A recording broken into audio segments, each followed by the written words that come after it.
ના લોટ બાંધવો, ના ફર્મેન્ટેશન અને એકદમ ઇઝી બજાર જેવા ડોમિનોઝ જેવા ફક્ત 15 મિનિટમાં આપણે પીઝા બનાવી દઈશું. અને એવું પણ નથી કે આમાં ફ્લફી નથી, એરી નથી, એકદમ સરસ બજાર જેવા અને ટેસ્ટમાં પણ એકદમ સરસ એવા આપણે પીઝા બનાવવાના છે. તો એકદમ બજાર જેવા પીઝા બનાવવા માટે અહીંયા આપણે માપ એકદમ સરસ રેશિયો પ્રમાણે કરીશું ને તો એકદમ સરસ બનશે.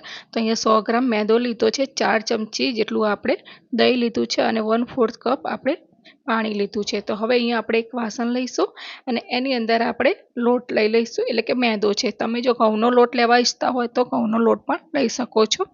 તો હવે એની અંદર આપણે 1/2 ટીસ્પૂન મીઠું એડ કરીશું, ત્યાર પછી 1/2 ટીસ્પૂન ખાંડ એડ કરવાની છે અને અહીંયા 1/8 ટીસ્પૂન જેટલું આપણે બેકિંગ પાવડર અને 1/2 ટીસ્પૂન જેટલા બેકિંગ સોડા એડ કરવાના છે. તો અહીંયા આપણે પહેલાં બેકિંગ પાવડર નાખી દઈશું તો આપણો બેઝ છે ને એકદમ ઇવન થશે અને એકદમ સરસ ફૂલીને તૈયાર થશે. તો આ રીતે આપણે લોટને બધું જ મિક્સ કરીને હલાવી લઈશું. હવે અહીંયા જેટલું આપણે 1/4 કપ પાણી લીધું છે બધું એડ કરીશું અને દહીં પણ એડ કરી લેવાનું છે. અને હવે આને આપણે સારી રીતે મિક્સ કરવાનું છે અને હવે આપણે આમાં પાણી કે કશાની જરૂર પડશે નહીં અને સારી રીતે આપણે મિક્સ કરવાનું છે. તો એક જ ડાયરેક્શન 1 મિનિટ સુધી આપણે એને ફેટતા રહેવાનું છે, કારણ કે મેદો અને પાણી એકદમ સરસ મિક્સ થઈ જાય અને ત્યાં સુધી આપણે એને ફેટી લઈશું. તો આ રીતે 1 મિનિટ સુધી ફેટશું ને તો અહીંયા આપણું જે બેટર છે ને એકદમ સરસ રિબન કન્સિસ્ટન્સીમાં આવી જશે. તો તમે જોઈ શકો છો એકદમ સરસ આપણું પીઝાનું બેઝ છે ને એ તૈયાર થઈ ગયું છે. તો હવે એને આપણે ઉપર થોડું તેલ નાખીશું કે જેથી આપણું બેઝ એકદમ સરસ ઇવનલી રહેશે. તો હવે એની અંદર આપણે તેલ નાખીને સારી રીતે મિક્સ કરી લેવાનું છે. તો આ રીતે આપણે તેલને સ્પ્રેડ કરીશું ને તો આપણો બેઝ છે ને એકદમ ઇવનલી થશે. તો હવે આને આપણે એકદમ સરસ એને 5 મિનિટ માટે ઢળાવવો જરૂરી છે. તો એકદમ સરસ આપણો પીઝા બેઝ રેડી થશે. તો હવે આને આપણે એકદમ સરસ 5 મિનિટ માટે રેસ્ટ આપીશું અને ઢાંકીને સાઈડમાં મૂકીશું. હવે અને જો તમે આ રીતે પીઝા બનાવશો ને તો એકદમ સરસ બજાર જેવો બેઝ તૈયાર થશે. તો હવે અહીંયા આપણે પીઝા સોસ બનાવીશું. જો તમારી જોડે રેડી હોય તો લઈ શકો છો. તો અહીંયા આપણે પીઝા બેઝ સોસ લીધો છે, ત્યાર પછી એની અંદર 2 ચમચી મેયોનીઝ એડ કર્યું છે. આ ઓપ્શનલ છે અને હવે આપણે 5 મિનિટ થઈ ગઈ છે. તો તમે જોઈ શકો છો કે આપણો એકદમ પીઝા બેઝ માટેનું જે બેટર છે એકદમ સરસ ઇવનલી ઢળી ગયું છે. તો એકદમ આ રીતે રિબન કન્સિસ્ટન્સીનું જોઈશે. તો એકદમ સરસ આ રીતે આપણું કરશું તો એકદમ સરસ પીઝો બનીને રેડી થશે.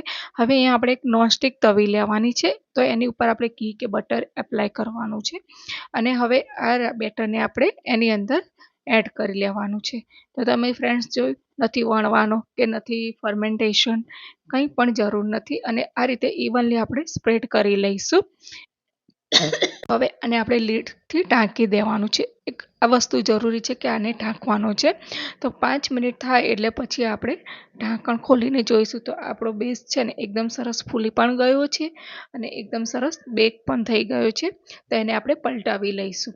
હવે બીજી બાજુએ જે બેઝ ચડી ગયો છે એની ઉપર આપણે પીઝા સોસ લઈશું અને આપણે અહીંયા અલગ બધા ટોપિંગ લીધા છે. અહીંયા તમે તમારા ચોઈસ પ્રમાણેના ટોપિંગ લઈ શકો છો. તો અહીંયા આપણે ડુંગળી, કેપ્સિકમ, ટામેટું અને કોર્ન લઈશું.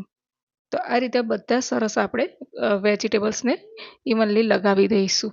હવે એની ઉપર આપણે ચીલી ફ્લેક્સ લઈશું અને થોડો ઓરેગાનો સ્પ્રેડ કરીશું અને પીઝા સીઝનિંગ હોય તો એ પણ લઈ શકો છો.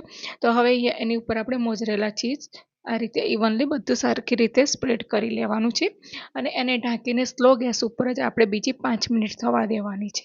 તો ફ્રેન્ડ્સ તમે જોઈ શકો છો 5 મિનિટ પછી આપણો પીઝા એકદમ સરસ બજાર જેવો અને બિલીવ નહીં કરોગે આપ એટલો સરસ ટેસ્ટી હતો ને કે તમે બજારમાંથી લાવવાનું પણ ભૂલી જશો અને બહાર પણ નથી લાગતી. ફક્ત 15 મિનિટની અંદર આપણો પીઝા બેઝ અને પીઝા બંને રેડી થઈ ગયા છે. તો હું તમને કટ કરીને બતાવું તો તમે જોઈ શકો છો અને એનો બેઝ પણ તમે જોઈ શકો, ઇવનલી સ્પ્રેડ છે અને એકદમ ફ્લફી પણ છે, એકદમ એરી પણ છે.